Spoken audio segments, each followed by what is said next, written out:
नमस्कार बच्चों, आप देख रहे हैं आपका अपना YouTube चैनल एजुकेशन सिंह। और आज तक अपन पढ़ चुके हैं राष्ट्रपति के लिए अनुच्छेद 57।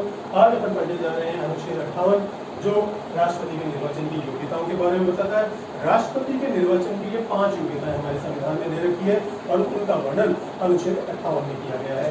तो पहली जो योग्यता है वो है भारत का, जो व्यक्ति भारत का राष्ट्रपति बनना चाहता है वह भारत का नागरिक होना चाहिए।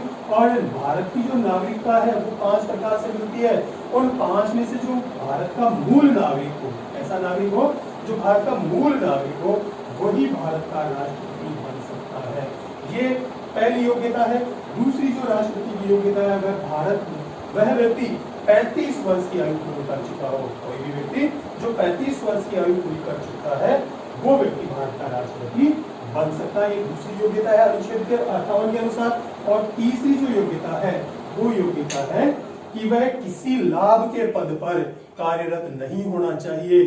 अब यहाँ मैं आपको बता दूं कि लाभ का पद क्या होता है। अगर कोई व्यक्ति किसी सरकारी नौकरी के कर रहा है तो वो लाभ के पद पर मानी जाती है, तो उसे पहले इस्तीफा देना पड़ता है और उसके बाद वो राष्ट्रपति बन सकता है। यदि वो राज्यपाल या मंत्री है तो इसे लाभ का पद नहीं माना जाता है। ये उसकी तीसरी योग्यता है। चौथी जो योग्यता है वो योग्यता यह है कि वो लोकसभा का सदस्य बनने की योग्यता रखता हो। लोकसभा के लिए जो संविधान में लोकसभा का सदस्य बनने के लिए जो संविधान में योग्यताएं दी गई है, वो योग्यताएं यदि वो पूरी करता है तो वो राष्ट्रपति का पद भी प्राप्त कर सकता है। और किसी भी निर्वाचन जो मतदाता सूची है उसके अंदर उसका नाम होना चाहिए। और 5वीं जो योग्यता है वो योग्यता है कि कोई भी व्यक्ति जो राष्ट्रपति का चुनाव लड़ना चाहता है वो मानसिक रूप से पागल नहीं होना चाहिए और आर्थिक रूप से दिवालिया नहीं होना चाहिए। ये 5 योग्यताएं होती है राष्ट्रपति के लिए, जो हमारे अनुच्छेद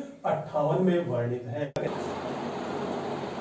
अब आ गया अनुच्छेद 59 पर। अनुच्छेद 59 जो है वो बताता है राष्ट्रपति के पद की शर्तें। कौन व्यक्ति राष्ट्रपति बन सकता है। योग्यता हमने देखी, 5 योग्यताएं हमने पढ़ी। अब आती है शर्त कि पद पर बनने के लिए क्या शर्त है। तो सबसे पहली जो शर्त आती है वो शर्त यह है कि कोई भी व्यक्ति जब राष्ट्रपति बनना चाहता है तो 50 प्रस्तावक और 50 अनुमोदक होने जरूरी होते हैं। कितने 50 प्रस्तावक होने जरूरी है और 50 ही अनुमोदक होने जरूरी है। अब ये 50 प्रस्तावक कौन होंगे, 50 अनुमोदक कौन होंगे। तो इसके लिए 50 प्रस्तावक वही होंगे जो राष्ट्रपति के निर्वाचक मंडल में शामिल होते हैं। प्रस्तावक और अनुमोदक आप और हम नहीं हो सकते, बल्कि कौन हो सकता है, जो राष्ट्रपति का निर्वाचन कर सकते हैं। और राष्ट्रपति का निर्वाचन कौन करता है, निर्वाचक मंडल। तो राष्ट्रपति के निर्वाचक मंडल में जो लोग शामिल होते हैं वही राष्ट्रपति के प्रस्तावक और वही राष्ट्रपति के अनुमोदक होते हैं। अब राष्ट्रपति का निर्वाचन कौन करते हैं, निर्वाचक मंडल। और निर्वाचक मंडल में शामिल कौन होते हैं, वही लोग संसद के दोनों सदनों के निर्वाचित सदस्य और राज्य विधानसभा के निर्वाचित सदस्य। यही लोग राष्ट्रपति के निर्वाचन में राष्ट्रपति का प्रस्ताव ला सकते हैं, प्रस्तावक बन सकते हैं और राष्ट्रपति के लिए अनुमोदन कर सकते हैं, अनुमोदक हो सकते हैं। अब इसके अलावा 50 प्रस्तावक और 50 अनुमोदक के अलावा राष्ट्रपति के चुनाव के लिए 15,000 रुपए का आरबीआई के नाम एक जमानत राशि देनी पड़ती है। और वो किसके नाम होती है, आरबीआई के नाम पर होती है। तो राष्ट्रपति अपने 15,000 रुपए जो है जमानत के रूप में आरबीआई के पास जमा कराता है और अपना नामांकन जो है, अपना नामांकन वो जमा कराता है लोकसभा के महासचिव के पास। राष्ट्रपति अपना नामांकन कहां जमा कराता है, लोकसभा के महासचिव के पास। कहां जमा कराता है, लोकसभा के महासचिव के पास जमा कराता है। और इसके बाद राष्ट्रपति का जो निर्वाचन होता है उसके लिए वो 14 दिन तक प्रचार कर सकता है। कितने दिन तक, 14 दिन तक इसका प्रचार होता है। अब आपको मैं बता दूं कि ये 50 प्रस्तावक और 50 अनुमोदक जो है वो 1997 के बाद में किए गए। कब किए गए? 1997 के बाद में किए गए।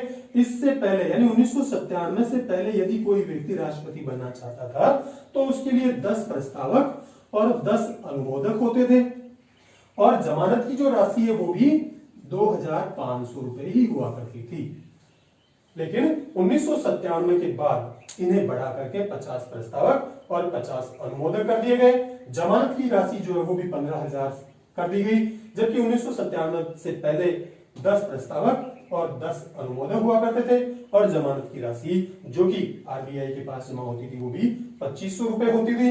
अब जब राष्ट्रपति का चुनाव होता है और उसमें जो मत पड़ते हैं वो हमने देखा, उसका यदि 1/6 वोट, 1/6 का मतलब होता है कि 16.66% वोट यदि किसी को नहीं मिलते हैं तो ये 15,000 की जो राशि है वो जब्त कर ली जाती है, और उसे कहा जाता है जमानत जब्त होना। और जमानत जब्त होने के लिए राष्ट्रपति को कितने वोटों की जरूरत होती है?